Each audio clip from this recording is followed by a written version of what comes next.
আমি যখন ছোট ছিলাম তখন আপা রুমে আমায় থাকতে দিত। আপা আমায় প্রতি রাতে গল্প শোনাতো, কিন্তু আমার বয়স যখন 14 তখন আমি ক্লাস 10-এ পড়তাম। তারপর পর থেকে আমার আপা আমায় তার রুমে থাকতে দিত না।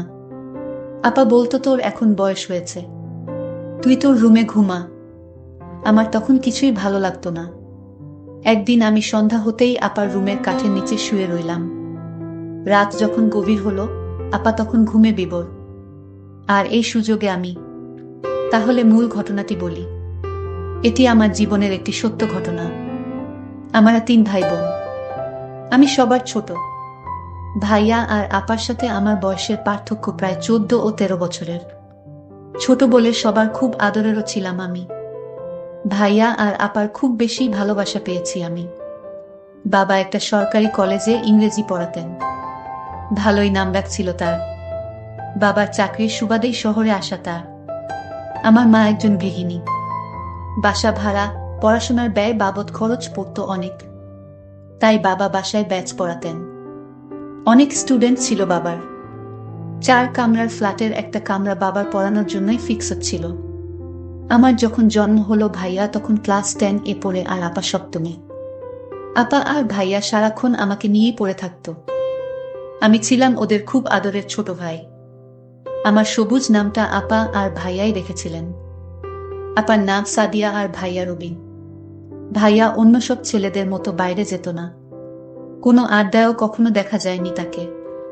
পড়াশোনায় ব্যস্ত থাকতেন সারাক্ষণ। আর বাকি সময় আপা আর আমাকে নিয়েই কাটত তার। আপা খুব শান্ত স্বভাবের ছিলেন। আপা অনেক সুন্দরীও ছিলেন। আগুন সুন্দরী যাকে বলে।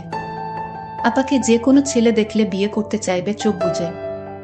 বাবার মতো হয়েছিলেন। বাবার উচ্চতা, গায়ের রং, চেহারা সব আপার মধ্যে ছিল। ভাইয়ার মতো আপাও পড়াশোনায় ভালো ছিলেন। আমার আম্মা খুব সাধারণ একজন মানুষ। নিরেট ভালো মানুষও বটে। তার সন্তান আর সংসার নিয়েই তিনি পড়ে থাকতেন। আমি আর ভাইয়া বাবার হাইট ছাড়া বাকি সব দিক আম্মাকে নকল করে এসেছিলাম। আম্মার গায়ের রং কিছুটা চাপা ছিল। আমাদেরও তাই। বাবা ছিলেন প্রচণ্ড রাগী, গম্ভীর আর চুপচাপ একজন মানুষ। বাবাকে খুব কমই হাসতে দেখেছি আমি। ভাইয়া আমি বাবাকে অনেক ভয় পেতাম। তবে আপা বাবাকে ভয় পেতেন বলে মনে হতো না। বাবা আসলে আপাকে অনেক বেশি ভালোবাসতেন। আপা ছিল বাবার গল্প করার সঙ্গী। আপা বাবাকে রোজ সকালে খবরের কাগজ পড়ে শোনাতেন। বিভিন্ন খবর নিয়ে আলোচনাও করতেন দুজন। আমি আর ভাইয়া বাবার চোখ এড়িয়ে চলতে পারলে বাঁচতাম। তবে আম্মা আর বাবার মধ্যে খুব মিল ছিল। বাবা এত রাগী হওয়া সত্ত্বেও কখনো আম্মার সাথে উঁচু স্বরে কথা বলেননি। বাবা কোনো কাজ করার আগে আম্মাকে জিজ্ঞেস করতেন, রুনা তুমি কি বলো? এটা করলে ভালো হবে তো? আম্মা বলতেন, তুমি যা ভালো বোঝো তাই করো। আহা, তোমার কি মতো? আর আপা যখন একটু বড় হলেন, আম্মা বাবা দুজনই আপার সাথে পরামর্শ করতেন। আপা খুব বুদ্ধিমতী ছিলেন ছোট থেকেই। আমার বয়স যখন 8 বছর পেরোলে আম্মা অসুস্থ হয়ে পড়লেন। পর 2 বার অপারেশন করা হয়। আমার দায়িত্ব এসে পড়ে আপার উপর। সে বছর আপার আর স্কুলে যাওয়া হয়নি। 1 বছর গেপ হয়ে যায় আপার। মা অপারেশন এর রোগী, তার উপর আরো নানা জটিলতায় বেড রেস্ট-এ যেতে হলো তাকে। আপা তখন এক হাতে সব সামলাতেন। দাদা বাড়ির দিকে কেউ ছিল না। দাদা দাদি বেঁচে নেই আর বাবা একমাত্র সন্তান ছিলেন তাদের। আর নানু নিজেই অনেক অসুস্থ। অগত্যা আপাই আমার দেখাশোনা, মায়ের দেখাশোনা করতেন। বাবা একটা কাজের মহিলা রাখলেন, রান্না বাড়া আর বাকি কাজ করার জন্য। আমার খাওয়া, ঘুম, গোসল সব আপার দায়িত্বে ছিলে। মাকেও দেখতে হতো। তখন থেকেই আপার সাথে আমার গভীরতা আরো বাড়ল। রাতে আপার সাথে আমি ঘুমাতাম, আপা আমাকে বিভিন্ন গল্প শোনাতো, আর আমি গল্প শুনতে শুনতে ঘুমিয়ে যেতাম। আপার হাতে ছাড়া ভাত খেতাম না। সারাক্ষণ আপার সাথেই থাকতাম। আপা আমার বিন্দুমাত্র অযত্ন করেনি। মায়ের পুরোপুরি সুস্থ হতে 1.5 বছর লেগেছিল। আমি ততদিনে আপার ভক্ত হয়ে গেছি। আপাকে ছাড়া ঘুম, খাওয়া দাওয়া, গোসল কিছুই হতো না আমার। মা সুস্থ হওয়ার পরও আমি আর মায়ের সাথে ঘুমাতে যাইনি। আপা স্কুলে চলে গেলে বারান্দায় দাঁড়িয়ে থাকতাম। কখন আপা আসবে সে অপেক্ষায়। মা আমাকে গোসলের জন্য নিতে পারতেন না। মায়ের হাতে খেতামও না। মাঝে মাঝে ভাইয়া বুঝিয়ে খাওয়াতেন। মায়ের অসুস্থতা মায়ের সাথে আমার দূরত্ব বাড়িয়ে দিয়েছিল অনেকটা। আপাও আমাকে ছাড়া বেশিক্ষণ থাকতে পারতেন না। স্কুল ছাড়া কোথাও যেতেনও না। আমাকে ছাড়া আপা কোনোদিন খেত না। আমি না ঘুমালে আপাও ঘুমাতো না। আমার মাথার চুলগুলো ছোটবেলা থেকেই সুন্দর ছিল। আপা খুব যত্ন করতেন আমার চুলের। আমাকে খাওয়ানো শেষ করে তবে আপা খেতেন। আপা তার হাত খরচ আর টিফিনের টাকা জমিয়ে রাখতেন। সে টাকা দিয়ে আমার জন্য জিনিসপত্র কিনতেন। আপা নিজে সাজতেন না কখনো, কিন্তু আমাকে সাজাতেন। আমি খুব চঞ্চল ছিলাম। সারাক্ষণ ছুটাছুটি করতাম, জিনিসপত্র নষ্ট করতাম। আপার জন্য আমাকে কেউ কিছু বলতে ও পারত না। আপা পাশে না থাকলে ঘুমাতাম না বলে আপা আমাকে ঘুম পাড়িয়ে রাত জেগে পড়তেন। আমাকে আপা রোজ একটা করে গল্প বলতেন। বলতেই হতো, তা না হলে জেদ ধরতাম ঘুমাবো না। আপার কাছে রোজ আবদার করতাম যতীন্দ্র মোহন বাগচির কাজলা দিদি কবিতা শোনানোর জন্য। কেন জানি খুব ভালো লাগতো, আবার কষ্ট হতো। বাবাকে ভয়টা খুব বেশিই পেতাম। বাবা যখন ছাত্রদের পড়াতেন তখন দরজার পাশে গিয়ে দাঁড়িয়ে থাকতাম। কখনো বাবার সাথে চোখাচোখি হয়ে গেলে দিতাম ভু করে দৌড়। পড়াশোনার হাতেখড়ি আপার হাতেই। একটু যখন বড় হলাম, স্কুলে ভর্তি হলাম, বাবা মাঝে মাঝে বলতেন তার কাছে বই খাতা নিয়ে যেতে। বাবা তার কাছে যেতে বললেই পেটে ব্যথার অজুহাতে শুয়ে থাকতাম। সেটাতে অনেক সময় কাজ হতো না। বাবা যখন পড়া ধরতেন আমার জানা পড়াগুলোও ভুলে যেতাম, আর ভ্যা ভ্যা করে কেঁদে দিতাম। আপা ছুটে এসে বাবাকে বলতেন, তুমি আবার ওকে বকেছ? বাবা বলতেন, আমি তো কিছুই বলিনি, ও এমনিতেই কাঁদছে। আপা আমাকে সেখান থেকে উঠিয়ে নিয়ে যেতেন আর বাবাকে বলতেন, থাক, তোমার আর ওকে পড়িয়ে কাজ নেই। যেদিন উক্ত ঘটনা ঘটত সেদিন রাতে আর ডাইনিং টেবিলে খেতে যেতাম না। ঘুমের ভান ধরে শুয়ে থাকতাম। আপা তখন রুমে এসে আমাকে শুনিয়ে শুনিয়ে বলতেন, আজকে ডাইনি বুড়ির নতুন একটা গল্প বলবো ভেবেছিলাম। কি আর করা, সবুজ তো ঘুমিয়ে গেছে। আমি তৎক্ষণাৎ উঠে বসে বলতাম, আপা বলো গল্পটা। আমি ঘুমাইনি। আমার কাণ্ড দেখে আপা হেসে গড়াগড়ি খেতেন। বাবা বা আম্মা কেউই কখনো আপার কথার বাইরে যায়নি। বাবা দেখতাম সব সিদ্ধান্ত নেওয়ার আগে আপার সাথে আলোচনা করতেন। আম্মাও তাই। আমি মোটেও আপা আর ভাইয়ার মতো হইনি। পড়াশোনার কাজ দিয়েও যেতাম না। সারাক্ষণ দুষ্টুমিতে ব্যস্ত ছিলাম। আপা টুকটাক পড়াতেন। একটু পরেই উঠে যেতাম। বই ছিঁড়ে কুটি কুটি করা ছিল আমার একটা অভ্যাস। পড়ার চেয়ে বেশি বইই ছিঁড়েছি আমি। ভাইয়া ততদিনে মেডিকেল এ চান্স পেয়ে চলে গেছেন অন্য শহরে। আপা বাবার কলেজেই পড়তেন। আমাদের বাসা থেকে খুব একটা দূরে ছিল না কলেজ। আমি বিকেলে বন্ধুদের সাথে গল্প করে বাড়িতে এসে দেখলাম আপা, আম্মা, বাবা সবাই চুপচাপ। বাবা প্রচন্ড রেগে আছেন, বোঝাই যাচ্ছে। আম্মা বারবার আঁচলে চোখ মুছছেন। আপাকে আস্তে করে জিজ্ঞেস করলাম, কি হয়েছে আপা? আম্মা কাঁদছেন কেন? আপা বললেন, তুই হাত মুখ ধুয়ে পড়তে বস। বড়দের কথার মধ্যে থাকতে হয় না বলেছি না? যা তুই। আপা আসছি। আপার কথা মতো রুমে চলে আসি। তবে একটু পর পর উকি দিচ্ছিলাম কি হয়েছে জানার জন্য। বুঝলাম না কিছুই। শুধু বাবাকে বলতে শুনলাম, এ বাসায় ওর নাম আর তুলবে না, ওর সাথে কেউ যোগাযোগ রাখবে না, ও যেন এদিকের পথও না মারায়। বাবা কার কথা বলেছেন বুঝতে পারিনি। তবে এরপর থেকে দেখতাম ভাইয়া আর আসতেন না। আম্মা আর আপা বাবাকে লুকিয়ে ভাইয়ার সাথে কথা বলতেন। আমাকে নিষেধ করতেন ভাইয়ার সাথে কথা হয়েছে সেটা বাবাকে না বলার জন্য। আপার কথা আমি অক্ষরে অক্ষরে পালন করতাম। আমি ধীরে ধীরে বড় হতে লাগলাম। এখন আমি ক্লাস 9-এ পড়ি। আমি আপাকে বলতাম, আপা তুমি আজ আমাকে গোসল করিয়ে দাও। আপা বলল, দেখ সবুজ, তুই এখন বড় হয়েছিস, এখন তুই নিজেই গোসল করতে পারবি। যা, তুই গোসলটা সেরে আয়, আমি তোর জন্য খাবারের ব্যবস্থা করছি। আপার কথা শুনে আমার খুব খারাপ লাগলো। আমি বলেছি, আপা আমি গোসল করব না, ভাতও খাইব না। আপা বলছিল, কেন, কি হয়েছে? তুমি জানো না কি হয়েছে? ইদানিং দেখছি তুমি আমায় আগের মতো স্নেহ করো না। গোসল করিয়ে তারপর আমাকে নিয়ে ভাত খেতে বসতা, আর এখন কিছুই করো না। আমাকে তুমি দিন দিন দূরে ঠেলে দিচ্ছ কেন আপা? আমার যে তোমায় ছাড়া কিছুই ভালো লাগে না। আপা বলল, তুই বড় হয়েছিস, এখন তুই নিজে নিজে সব শিখে নে। 2 দিন পর তো আমি বাড়ি চলে গেলে তখন তোর গোসল খাওয়া দাওয়া তোর করতে হবে। আমি আপুর কথা শুনে আপাকে বললাম, আমি তোমাকে কোনোদিন বাড়ি যেতে দিব না। আমাকে ছেড়ে চলে গেলে আমি কিন্তু মরে যাব বলে দিলাম। আমি এসব বলতে বলতে কান্না করতে লাগলাম। আপা বলল, ঠিক আছে, কান্না করিস না, চল তোকে গোসল করিয়ে দেই।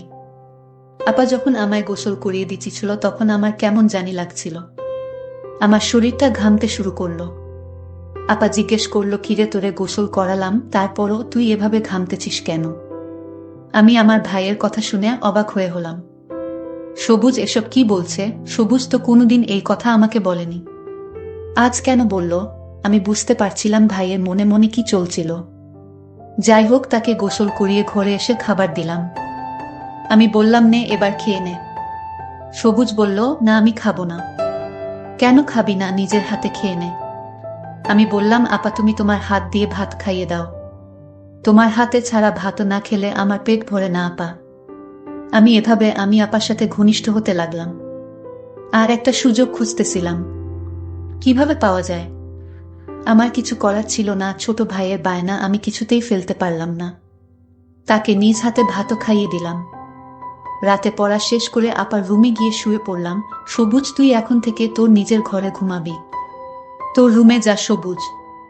কেন আপা, আমাকে কেন এভাবে তাড়িয়ে দিচ্ছ? আমি তোমার রুমেই ঘুমাবো। বুঝেছি, এখন তুমি আর আগের মতো আমাকে গল্প শোনাও না, তোমার রুমে থাকতে দাও না। এটার কারণ এখন আমি তোমার বোঝা হয়ে গেছি। আরে না ভাই, তুই আমার কাছে কোনোদিনই বোঝা হবি না। তুই বুঝিস না কেন, তুই এখন বড় হয়েছিস। আমি কিছু বুঝি না, আমি এখানে থাকবো আপা। আমার একা একা ঘুমাতে ভয় লাগে। আপু তখন বলল, তোরে আমি বুঝিয়ে পারলাম না। ঠিক আছে, তাহলে চুপচাপ ঘুমাবেন, বেন করবি না। আমি মনে মনে ভাবলাম, ও হয়তো ছোটবেলা থেকে আমার আদরে বড় হয়েছে, তো তাই এখন আর আমাকে ছাড়া থাকতে চায় না। কিন্তু আমার এই ধারণা সম্পূর্ণ ভুল ছিল। আমার ভাই যে দিন দিন এত দুষ্ট হয়ে যাবে তা আমি ভাবতেই পারি না। আমি একদিন সবুজকে দেখলাম স্কুলে একটা মেয়ের সাথে গল্প করছে। আমি ভাবলাম, এই বয়সেই ভাইটা মেয়েদেরকে নিয়ে গল্প করে। সবুজ যখন বাড়িতে ফিরল, আমি তাকে জিজ্ঞেস করলাম, তুই মেয়েদের সাথে গল্প করিস কেন? সে বলল, আপা আমি একটা অঙ্ক বুঝি নাই, আর তাই আমার বান্ধবীদের কাছ থেকে অঙ্কটা বুঝে নিলাম। সবুজ আমার সাথে কতটা মিথ্যা বলেছে। আমি আজ তাকে বললাম, সবুজ আজ থেকে আমার রুমে তোর থাকা বন্ধ। কারণ ইদানিং দেখছি তুই কেমন জানি হয়ে গেছিস। তোর নজর ভালো না, আমার রুমে থাকতে পারবি না। তখন সে আমার সাথে রাগ দেখিয়ে বলল, ঠিক আছে ঠিক আছে, আমি তোমার রুমে আর থাকবো না আমি। কিন্তু সবুজ তা মুখেই রাগ দেখিয়ে বলেছিল, কিন্তু রাতে সে আমি শোয়ার আগেই কাঠের তলে লুকিয়ে পড়ল। এটা আমি কিছুতেই জানতাম না। আমি সবুজকে খুঁজতে লাগলাম, সবুজ তুই কই গেলি? সবুজের রুমে গিয়ে দেখলাম সবুজ নেই। সবুজ তো আমার ঘরের কাঠের নিচে শুয়ে রইল। তা আমি দেখিনি। আমি মাকে জিজ্ঞেস করলাম, মা সবুজ কোথায়? মা বলল, সবুজ তো আজ তো বলে গেল তোর ফুফুর বাড়িতে যাবে, আজ আসবে না। আমি মনে করলাম সবুজ কি আমার সাথে রাগ করে চলে গেল। কিন্তু বন্ধুরা, সবুজ যায়নি। সবুজ আমার রুমে কাঠের নিচে শুয়ে আছে। কেন শুয়ে রইল তা জানতে পারবেন, এবং আমার সাথে কি করতে চায়। মার কথা শুনে আমি ভাবলাম হয়তো সবুজ তার ফুফুর বাসায় চলে গেছে, আর তাই আমিও নিশ্চিন্তে ঘুমিয়ে পড়লাম। আমি যখন ঘুমিয়ে পড়লাম তখন সবুজ কাঠের তল থেকে ধীরে ধীরে আমার কাঠে বসল। সবুজ দেখলো আমি ঘুমে বিভোর হয়ে রয়েছি। সবুজ তখন ধীরে ধীরে আমার কাঠে বসলো, তারপর আমার পাশে শুয়ে পড়ল। ঠিক তখনই সুকেশের উপর থেকে বিড়াল লাফ দিয়ে টেবিলে পড়তেই একটা শব্দ হলো। শব্দটা শুনে আপা লাফ দিয়ে উঠে এবং ভয় পেয়ে যায়। তখন দেখলো আমি তার কাঠে শোয়া অবস্থায়, সবুজ ঘুমের ভার করে শুয়ে রইল। আমি তখন সবুজকে বললাম, এই সবুজ তুই আমার রুমে কি করে এলি? আমি তো দরজা লক করে ঘুমিয়েছিলাম। তাহলে তুই এখানে কি করে আসলি? আমার তো মাথায় কাজ করছে না। সবুজের উদ্দেশ্যটা কি আমি তা খুঁজে বের করার জন্য। আমি সবুজকে বললাম, তুই আমার রুমে কি করে আসলি? সে তখন বলল, আপা তুমি যখন বলেছিলে আজ থেকে আর আমাকে তোমার রুমে থাকতে দিবে না, তখন আমি বুদ্ধি করে আমি তোমার কাঠের নিচে আগে থেকেই শুয়েছিলাম। কারণ তোমার রুম আমায় জাদু করে ফেলেছে। তোমার এই রুমটা ছাড়া আমার ঘুম আসে না। এসব বাজে কথা রেখে যা ঘুমাতে, যা তোর রুমে। আমি বললাম ঠিক আছে। আমার আপার প্রতি এক অন্যরকম অনুভূতি সৃষ্টি হলো। আপাকে চাই। পরের দিন আমি ভাবলাম আজ আমার যে করে হোক আপার রুমে থাকতেই হবে, আর আমার হিসাবটা সেরে নিতে হবে। আমি আজ সন্ধ্যা হতেই আপার রুমে আগে থেকেই আলমারির পিছনে লুকিয়ে পড়লাম, কারণ এখন আর আপা আমায় তার রুমে থাকতে দেয় না, বলে আমি নাকি বড় হয়ে গেছে তাই। আপা তখন খাওয়া দাওয়া শেষ করে আপার রুমে ঘুমাতে এলো। রাত যখন গভীর হলো, আপা যখন ঘুমিয়ে পড়ল, আমি আলমারির পিছন থেকে আস্তে করে বেরিয়ে আসলাম। আমি ধীরে ধীরে আপুর কাছে গিয়ে শুয়ে পড়লাম। আপু তখন গভীর ঘুম ঘুমাচ্ছে। এর মধ্যেই হঠাৎ আমি লক্ষ্য করলাম রুমে জানালা দিয়ে একটি ছেলে পিস্তল হাতে নিয়ে জানালাটা এক ধাক্কায় ভেঙে দিল। তার হাতে এত শক্তি ছিল। আমি তখন ঘুমের ভান করে শুয়েছিলাম আপুর পাশে। ছেলেটি এসেই আপুকে আঘাত করবে এই মুহূর্তেই আমি তার পিস্তলটা হাতে ধরে ফেলি। তখন ছেলেটি আমায় এক ধাক্কা মারল, আমি আপার উপরে পড়ে গেলাম। আপা তখন জেগে গেল। ছেলেটি আমাকে তুলে একটা থাপ্পড় মেরে দেয়ালে ফেলে দিল। আমি তখন একটা পাথরের বল দিয়ে ছেলেটি মাথায় আঘাত করলাম। ছেলেটি তখন দৌড়ে পালিয়ে গেল। ছেলেটি আপার ক্ষতি করতে চেয়েছিল, কিন্তু ভাই হিসেবে আমি আপাকে ছেলেটির হাত থেকে রক্ষা করলাম। আমি মাথায় একটু আঘাত পেলাম। আপা তখন বলল, এটা কেমন করে হলো? আর তুই আজও আমার রুমে? আপা তুমি আমাকে অযথা সন্দেহ করছো। আমি তোমার ঘরে কেন থাকতে চাইতাম জানো? তোমাকে পাহারা দেওয়ার জন্য। আর তুমি আমায় ভুল বুঝতে, কিন্তু আমি জানতাম তোমার উপর এমন হামলা হবে। আর তাই তোমাকে রক্ষা করতে তুমি জায়গা না দেওয়া সত্ত্বেও আমি লুকিয়ে তোমার রুমে থাকতাম। তার একটাই কারণ, আমি তোমার ক্ষতি হতে দিব না। তোমার যদি আজ কিছু একটা হয়ে যেত তাহলে আমিও মরে যেতাম, কারণ মায়ের আদর দিয়ে তুমি আমায় বড় করে তুলেছে। আমি তোমাকে ছাড়া কেমন করে থাকি? আপা তখন আমাকে জড়িয়ে ধরে কান্না শুরু করলো আর বলতে লাগলো, তুই আমায় এত ভালোবাসিস, আজ তোর নিজের জীবন বাজি রেখে নিজের বোনকে বাঁচাইলি। আমি হাও মাও করে কান্না করে বললাম, আপা আমি তোকে কিছুতেই হারাতে দিব না। যেদিন ওই ছেলেটি আমাকে হুমকি দিয়ে বলেছিল তোর বোনকে বিয়ের প্রস্তাব দিয়েছিলাম, আর তাই তোর বোন আমাকে থাপ্পড় মেরেছিল, এর প্রতিশোধ আমি তোর বাড়িতে গিয়েই নিব। আর তখন থেকেই আমি তোমার রুমে থাকতে চেয়েছি, কারণ আমি জানতাম ওই ছেলেটি যে কোনো সময় রুমে এসে তোমার ক্ষতি করতে পারে। আর তাই তোমাকে পাহারা দেওয়ার জন্যই আমি তোমার রুমে তোমার বিনা অনুমতিতে থাকতে চেয়েছি। আপা গর্ব বলল, প্রতিটা ঘরে ঘরে যেন তোর মতো ভাইয়ের জন্ম হয়। বন্ধুরা, আজকের গল্পটি কেমন লাগলো তা অবশ্যই কমেন্ট করে জানাবেন। আর এরকম নতুন নতুন ভিডিও পেতে আমার চ্যানেলটি সাবস্ক্রাইব করে পাশে থাকবেন। ধন্যবাদ।